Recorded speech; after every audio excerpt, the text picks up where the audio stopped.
Hello, আমি doctor অভিদীপ্ত and আজ আমি ওরাল হেলথ ও ওরাল হাইজিন নিয়ে আলোচনা করব। আপনার হাসি গুরুত্বপূর্ণ এবং আমি এখন আছি এটি সুস্বাস্থ্য এবং সুন্দর রাখতে সাহায্য করার জন্য। ওরাল হেলথ ও ওরাল হাইজিন অর্থাৎ ওরাল হেলথ শুধুমাত্র একটি সুন্দর হাসি নয়, এটি সুস্থ দাঁত ও মাড়ি বজায় রাখার বিষয়, যা আপনার সামগ্রিক স্বাস্থ্য ওপর প্রভাব ফেলতে পারে। ওরাল হেলথ ও ওরাল হাইজিন গুরুত্বপূর্ণ। ভালো ওরাল হেলথে দাঁতের ক্ষয়, মাড়ির রোগ, এমনকি ওরাল ক্যান্সার প্রতিরোধ করতে পারে। এটি আপনার সুস্বাস্থ্যের জন্য অপরিহার্য। ক্যাভিটিস বা দাঁতের ক্ষয় ঘটে যখন প্ল্যাক আপনার দাঁতে জমা হয়, যা ক্ষয়ের সৃষ্টি করে। নিয়মিত ব্রাশ এবং ফ্লস ক্যাভিটিস প্রতিরোধ করতে সাহায্য করে। মাড়ি রোগ, মাড়ি রোগ বা পেরিওডন্টাইটিস রোগ একটি গুরুত্বপূর্ণ অবস্থা বা দাঁত হারানোর কারণ হতে পারে। ভালো ওরাল হাইজিনের চর্চার মাধ্যমে আপনারা মাড়ি সুস্থ রাখার গুরুত্বপূর্ণ। ওরাল ক্যান্সার একটি প্রাণঘাতী অবস্থা হতে পারে।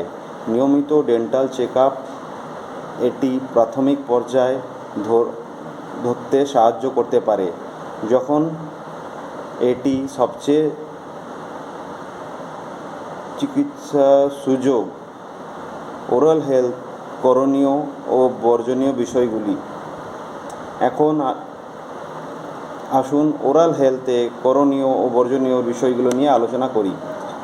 করণীয়: দিনে অন্তত 2 বার দাঁত ব্রাশ করবেন ও দৈনিক ফ্লস করবেন। নিয়মিত ডেন্টাল চেক আপ, পরিষ্কার করা সময়সূচি ঠিক রাখুন। বর্জনীয়: ধূমপান করবেন না বা তামাক জাতীয় দ্রব্য ব্যবহার করবেন না। খুব বেশি চিনি ও অ্যাসিডিক খাবার ও পানীয় গ্রহণ করবেন না।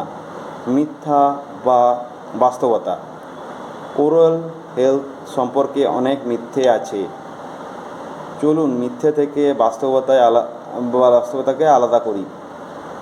মিথ্যে: চিনি মুক্ত গ্রাম ব্রাশ করার মতোই ভালো। বাস্তবতা: সঠিকভাবে ব্রাশ এবং ফ্লস করার কোনো বিকল্প নেই। মিথ্যে: ব্রাশ করার সময় মাড়ি থেকে রক্ত গেলে আমাকে থামাতে হবে।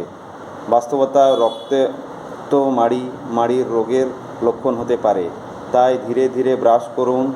চালিয়ে যাওয়াটা গুরুত্বপূর্ণ। প্রতিরোধমূলক পদক্ষেপগুলি ওরাল হেলথ বজায় রাখার চাবিকাঠি। ফল, সবজি, প্রোটিন, ভিটামিন, সমুদ্রসূক্ষ্ম খাদ্য খান। খেলার সময় আপনার দাঁত রক্ষা করতে মাউথগার্ড ব্যবহার করুন। আপনার ওরাল কেয়ার রুটিন সম্পূর্ণ করতে ওয়াটার ফ্লসার মতো সরঞ্জাম ব্যবহারের কথা বিবেচনা করুন। উপসংহার: আপনার ওরাল হেলথ আপনার হাতে।